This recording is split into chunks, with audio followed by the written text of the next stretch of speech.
الحمد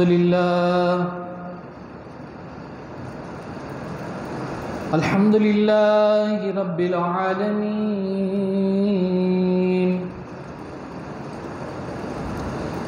والصلاة والسلام على سيد الأنبياء والمرسلين.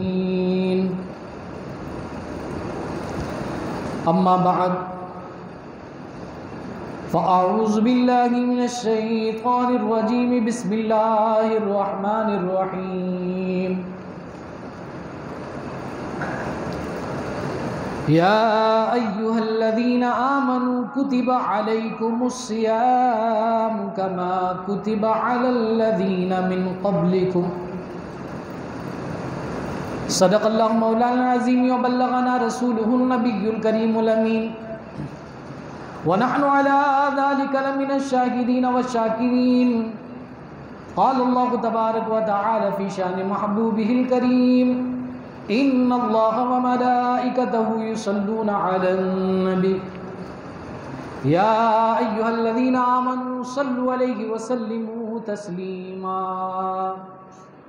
اللهم صل على سيدنا ومولانا محمد طب القلوب ودوائها وعافية الأبدان وشفائها ونور الأبصار وضيائها وعلى آله وصحبه وبارك وسلم وصلوا عليه. مولاي صل وسلم دائما أبدا على حبيبك خير الخلق كلهم. يا رب بالمصطفى بلغ مقاصدنا واغفر لنا ما مدى يا واسع الكرم. هو الحبيب الذي ترجى شفاعته لكل حول من الأغوال مقتهم.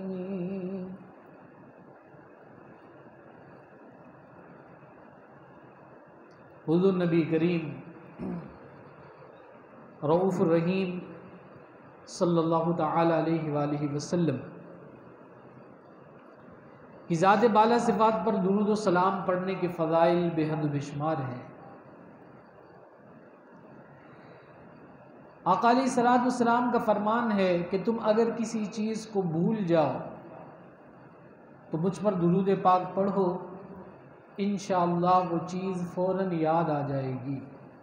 صلو علی الحبیب. اللہم صلی علی سیدنا و مولانا محمد طب القلوب و دوائها وعافیت الابدان و شفائها ونور الابصار و ضیائها وعلی آلہ و صحبہ وبارک وسلم. صلو علیہ. تمام تعریف اللہ تبارک و تعالی کے لیے ہے کہ جو اپنے عظیم الشان ہونے والے، عظیم الشان ہونے میں اور ہمیشہ رہنے میں یکتا ہے، زوال و فنا سے پاک ہے، ماں باپ اور اولاد سے منزہ ہے، لم یلد ولم یولد، عظمت و کبریائی کی چادر والا ہے، تمام اشیاء کو جاننے والا ہے. اللہ تبارک و تعالی ابتدا و انتہا سے بھی پاک ہے. وہ ایسا سننے والا ہے کہ دعائیں کرنے والوں کی مختلف آوازیں اس پر مشتبہ نہیں ہوتی. وہ ایسا دیکھنے والا ہے کہ رات کی تاریکی میں ریت پر رینگتی چیونٹی کو بھی دیکھ لیتا ہے. ایسا علیم ہے کہ زمین و آسمان میں کوئی ذرہ برابر چیز بھی اس کے علم سے پوشیدہ نہیں. اور ایسا حلیم ہے کہ اپنے نافرمان کی بہترین پردہ پوشی فرماتا ہے، اسے رسوا نہیں ہونے دیتا، اس کے گناہوں پر پردہ ڈالے ہوئے ہیں. وہ اپنا خوف رکھنے والوں کو بہت زیادہ نعمتیں دینے والا ہے. یعنی جو اللہ تبارک و تعالیٰ کا خوف رکھنے والے ہیں، اللہ سے ڈرنے والے ہیں، تو ان لوگوں کو بہت زیادہ نعمتیں دینے والا ہے. وہ ایسا حکیم حکمت والا ہے کہ جس نے آسمان کو بغیر ستون کے فضا میں بلند کیا اور اپنی حکمت سے فرش زمین کو جاری پانی پر بچھایا. وہ کسی مد مقابل، ضد اور نظیر سے پاک ہے. وہ بیوی، اولاد اور شریکوں سے پاک ہے. لا شریک لہ، اس کا کوئی شریک نہیں. وہ ایسا جاننے والا ہے کہ دلوں کے راز کسی بھی وقت پوشیدہ نہیں رہتے اور نہ اس پر زمین و آسمان میں کوئی شے مخفی ہے. پاک ہے وہ ذات جس نے زمانوں کو ایک حساب سے رکھا، موسموں کو مقرر فرمایا. اس نے اپنی معرفت کے سمندر میں عقلوں اور سوچوں کو مستغرق کیا. اس کی حقیقت میں عقلیں حیران ہیں. اس کی بلندی کی معرفت تک پہنچنے والا کوئی نہیں. اور اس پروردگار عز و جل نے ماہ رمضان کو عفو، مغفرت، بشارت، رضا، سرور اور قبولیت کے ساتھ خاص کیا. اس نے روزے رکھنے والوں کو اس کی مراد تک پہنچانے کا وعدہ کیا.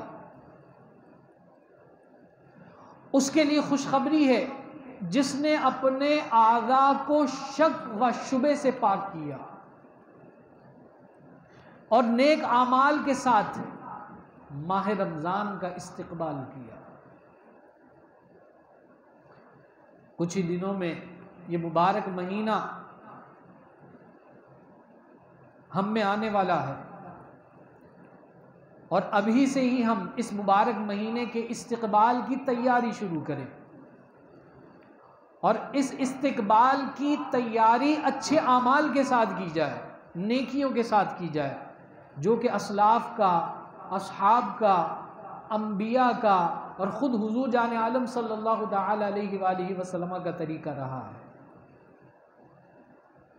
کہ آپ نیکیوں سے اس کا استقبال فرماتے، خلق خدا کی خدمت کے ساتھ اس کا استقبال فرماتے، لوگوں سے عفو و درگزر کے ساتھ اس کا استقبال فرماتے، لوگوں کو معاف فرما دیتے اور ایک دوسرے کے ساتھ خوش دلی کے ساتھ، خندہ پیشانی کے ساتھ پیش آتے اور جتنی بھی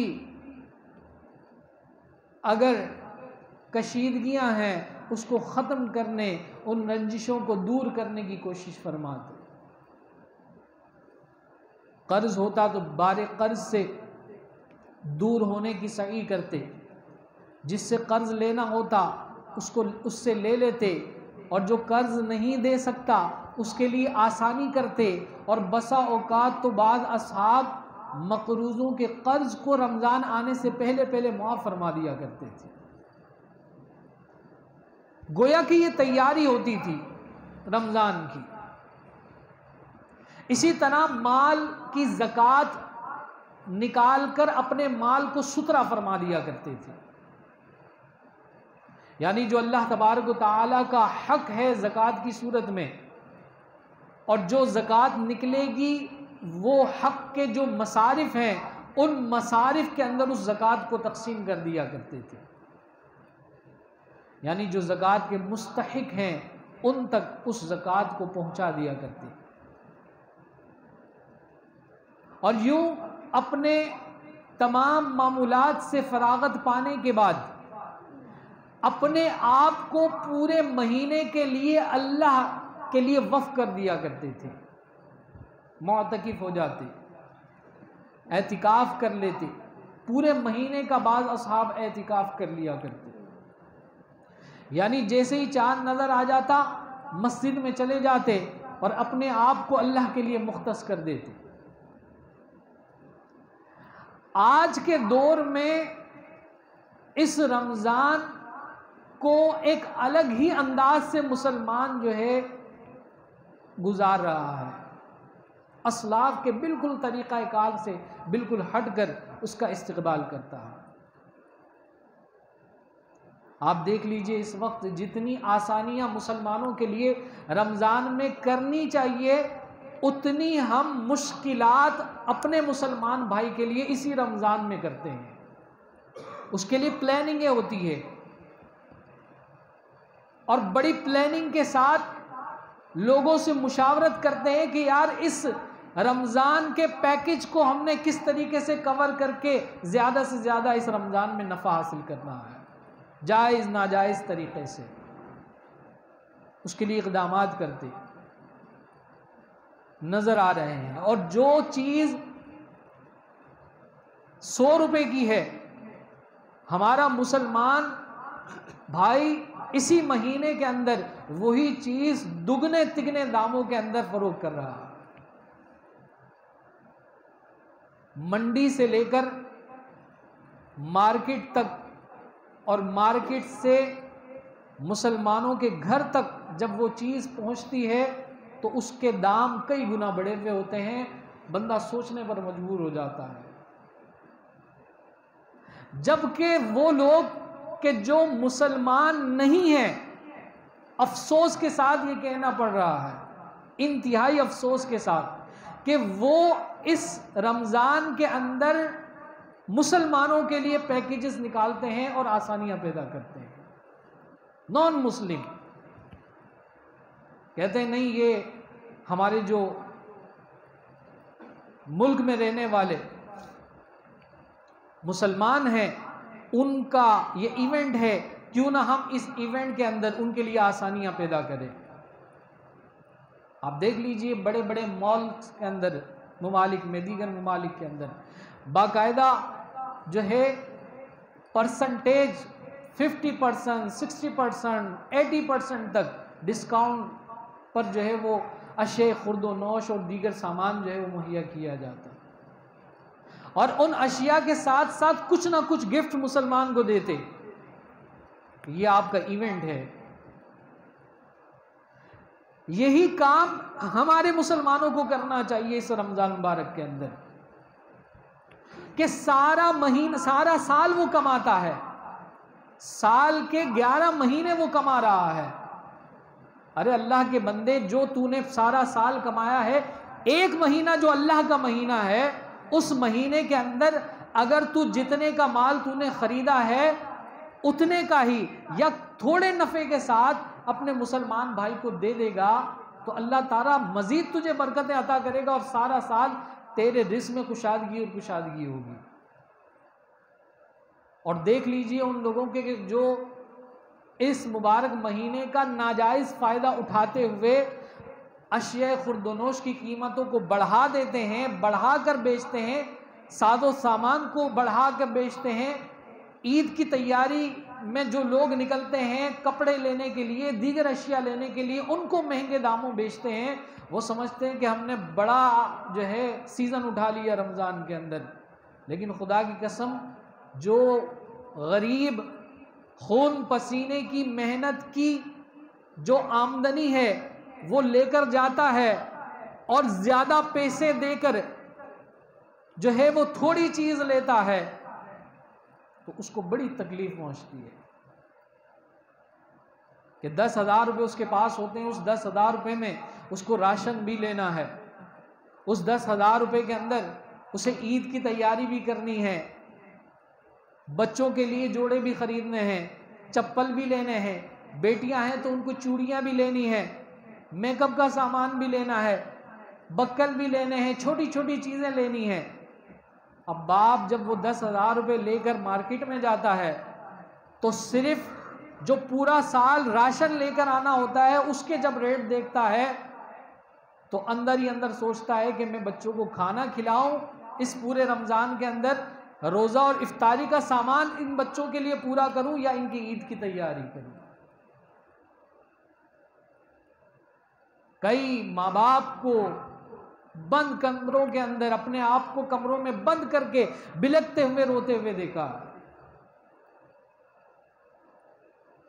رو رہے ہوتے ہیں بیچارے، کیا کریں۔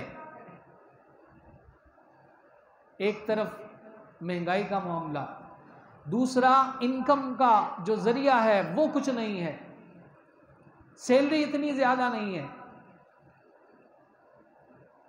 ایسے میں مزید لوگوں کے اوپر بوجھ ڈال کر مہنگائی کا ایک بڑا طوفان کھڑا کر دینا، یہ مزید جو ہے اس مسلمان کی کمر کو توڑ دیتا۔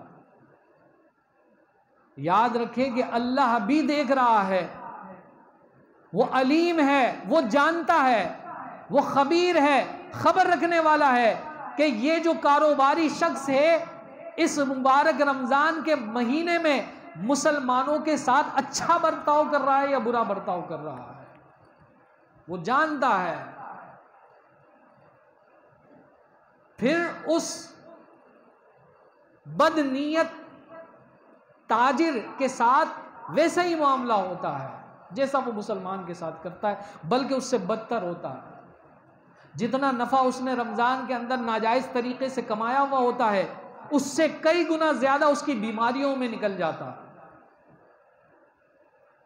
لٹ جاتا ہے، چوری ہو جاتا ہے، ڈاکیوں کی زد ہو جاتا ہے، کسی نہ کسی طریقے سے نکل جاتا ہے۔ پھر کل بروز قیامت جو اس سے پوچھ گچھ ہوگی وہ علیحدہ ہے۔ تو جس سے جہاں ممکن ہو، جیسے ممکن ہو، اس معاملے کے اندر ہم مسلمانوں کے لیے جتنی آسانیاں پیدا کر سکتے ہیں مسلمانوں کے لیے پیدا کریں۔ آپ تاجر نہیں ہیں کوئی بات نہیں، اللہ نے آپ کو توفیق دی ہے، اپنے پڑوسی کے لیے آپ آسانی پیدا کر سکتے ہیں تو اس کے لیے آسانی پیدا کر لیں۔ شدید دھوپ کے اندر کسی جگہ کولر رکھ کر لوگوں کو پانی پلانے میں آپ آسانی پیدا کر سکتے ہیں تو آپ پانی پلا لیں، اللہ تعالیٰ اس کا بھی اجر دے گا۔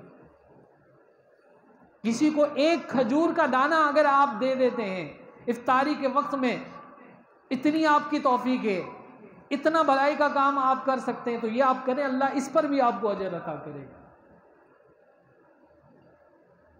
تو یہ جو مہینہ ہمارا آنے والا ہے رمضان کا، ہمارے اسلاف کا طریقہ تو یہ رہا تھا کہ وہ لوگوں کے لیے آسانیاں پیدا کرتے تھے، جبکہ ہم اب جو ہے آسانیاں نہیں مشکلات در مشکلات پیدا کر رہے ہیں۔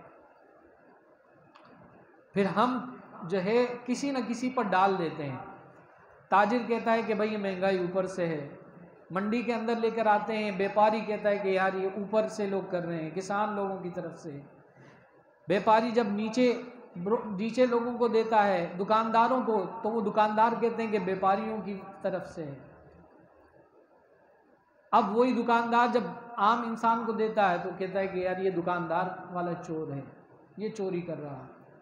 اچھا کہیں نہ کہیں کسی نہ کسی جگہ پر کوئی نہ کوئی اپنے حصے کا معاملہ چوری چکاری کا کر رہا ہے، جس سے جتنا بن پاتا ہے۔ کسان اپنے تئیں کاٹنے کی کوشش کرتا ہے، بیپاری اپنے تئیں کاٹنے کی کوشش کرتا ہے، دکاندار اپنے تئیں کاٹنے کی کوشش کرتا ہے، اور بسا اوقات خریدار بھی کاٹنے کی کوشش کرتا ہے، چوری کرتا ہے۔ یہ بھی معاملہ ہے کہ کچھ اچھے بھی لوگ ہیں، دکاندار اچھے ہیں، لیکن اس نے اللہ اور اس کے رسول کی رضا کے لیے لوگوں کو آسانی پیدا کرنے کے لیے جو اپنا نفع تھا وہ زائد نہیں رکھا ہے۔ خریدار آ کر 5,000 کی جعلی نوٹ اس کو دے کر 5,000 کا راشن لے جاتا ہے، بعد میں وہ دکاندار روتا رہتا ہے، کہتا ہے دیکھو یار میرے ساتھ فراڈ ہو گیا۔ تو جس سے جس کا جہاں داؤ لگ رہا ہے وہ وہاں پر کاٹ رہا ہے، ناجائز کر رہا ہے۔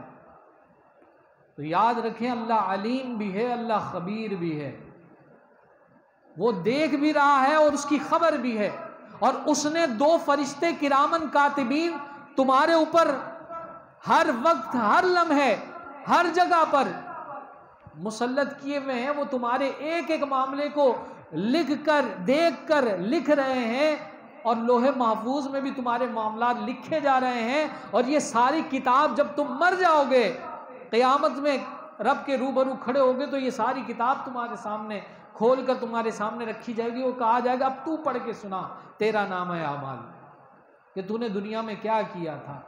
اچھے عمل کیے تھے وہ بھی لکھے جا رہے ہیں، کسی کے ساتھ نیکی کی تھی وہ بھی لکھی گئی، کسی کے ساتھ بھلائی کی وہ بھی لکھی گئی۔ تو جیسا جو کرے گا ویسا اس کے ساتھ معاملہ ہوگا۔ تو یہ مبارک مہینہ ہمیں اس بات کا درس دیتا ہے کہ ہم اس مبارک مہینے کے اندر اللہ اور اس کے رسول کی رضا کے لیے اپنے آپ کو اللہ کے لیے مختص کریں، خلق خدا کی خدمت کے لیے مختص کریں۔ اللہ تبارک و تعالی ہمیں عمل کی توفیق عطا فرمائے۔ وآخر دعوانا الحمدللہ رب العالمین۔